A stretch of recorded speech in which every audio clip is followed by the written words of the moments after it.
Imagine sitting at a king's banquet table. The hall is warm. The wine is flowing. Servants move silently between columns of carved stone, placing dish after dish in front of you. The king himself sits at the head of the table, watching you, smiling at you. You eat. The meat is rich, tender, seasoned with spices you cannot name. You eat because refusing a king's food is an insult. You eat because the room is full of eyes. You eat because you are a loyal servant, and this is what loyal servants do. Then the king raises his hand. A servant steps forward and places something on the table directly in front of you. It is a head, not an animal's head, your son's head. And the king leans forward, still smiling, and asks, "Do you know what beast you have just been eating? This is not a story from a nightmare. This is not fiction. This happened." It is recorded by Herodotus, one of history's most meticulous chroniclers, and it happened inside the royal court of the Median Empire over 2,500 years ago. The king who did this was named Astyages. And what he did not know, what he could not have possibly understood in that moment of supreme cruelty, was that he had just signed the death warrant of his entire empire. Stay with me, because what follows is one of the most patient, most devastating acts of revenge in all of human history. And if this is the kind of story that makes you feel something, that darkness sitting in your chest, that disbelief, then you are exactly where you need to be. Subscribe now, because every story on this channel cuts this deep. To understand what Astyages did and why it destroyed him, you need to understand the world he ruled. The year is roughly 585 BC. The Median Empire stretches across what is today Iran, Iraq, and parts of Turkey. It is the dominant power of its age, a kingdom built on military strength, fear, and an iron chain of loyalty between the king and his generals.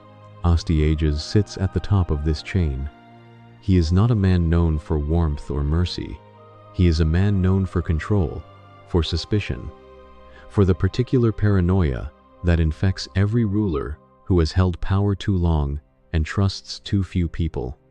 He has seen what happens to kings who show weakness.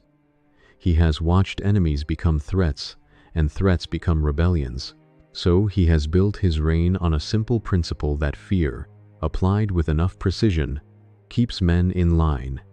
For a time, it works, but there is a problem with ruling through fear. Eventually, you will go too far. And when you do, the men you have broken do not break forever. They bend, they wait, and they remember everything. His name was Harpagus. He was one of Astyages' most trusted men, a general, a courtier, a member of the inner circle that kept the Median Empire functioning. He had served Astyages for years, and in the brutal calculus of ancient courts, that loyalty was worth something. Or so he believed. Then came the dream. Ancient sources tell us that Astyages woke one night gripped by a vision his priests could not explain away. He had dreamed that his daughter Mandan would give birth to a child, a grandson, who would one day overthrow him and seize his throne. To a man like Astyages, a dream was not superstition. It was intelligence. He called for Harpagus. The order was simple and absolute. Mandan's newborn son was to be taken into the wilderness and left to die. No burial, no mercy, no trace. Harpagus stood before his king, received the order, bowed, and left. But alone with the infant, a small, living, breathing child who had committed no crime beyond being born, Harpagus hesitated.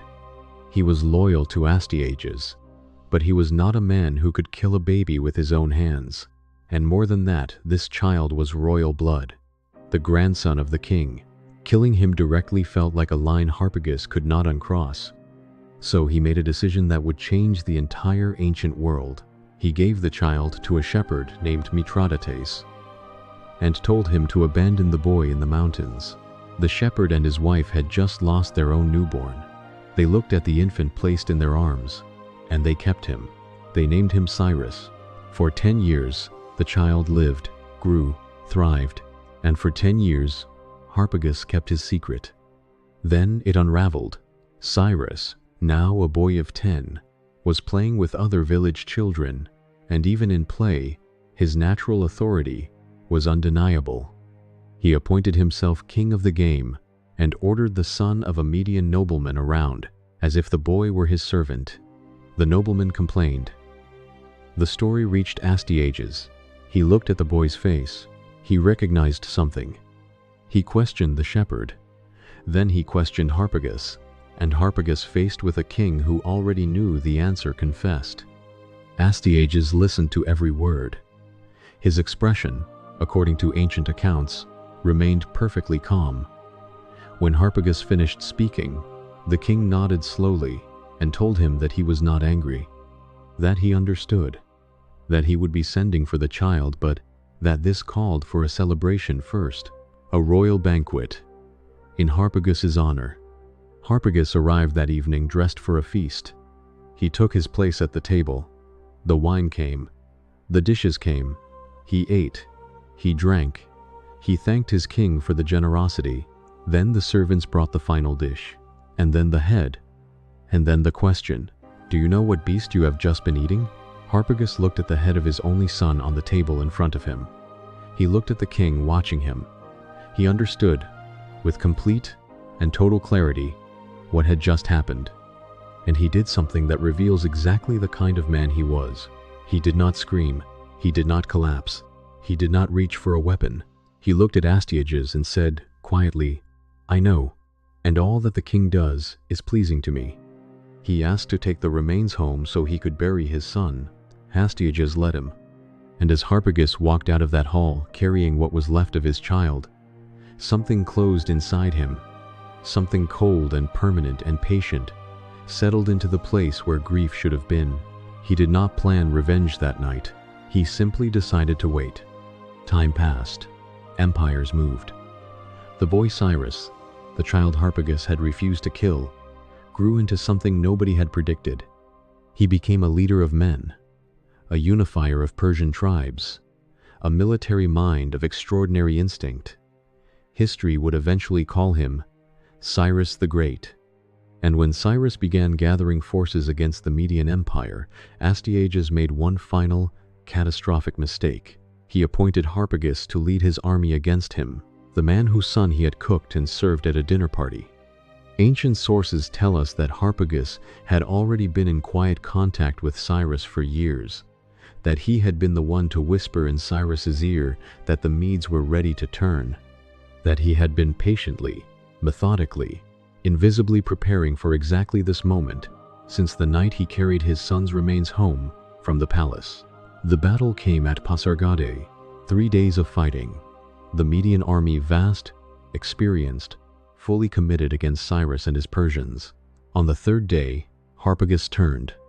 He switched his entire force to Cyrus mid-battle, not gradually, not quietly. He turned, in full view of both armies, and marched his men across the line. The Median Empire collapsed in a single afternoon. Astyages was captured. His throne was gone.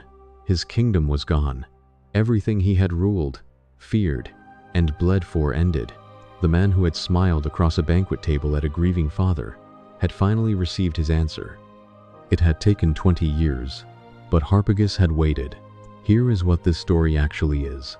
It is not just a story about a cruel king. It is not just a story about revenge. It is a story about the true cost of how you treat people when you have power over them.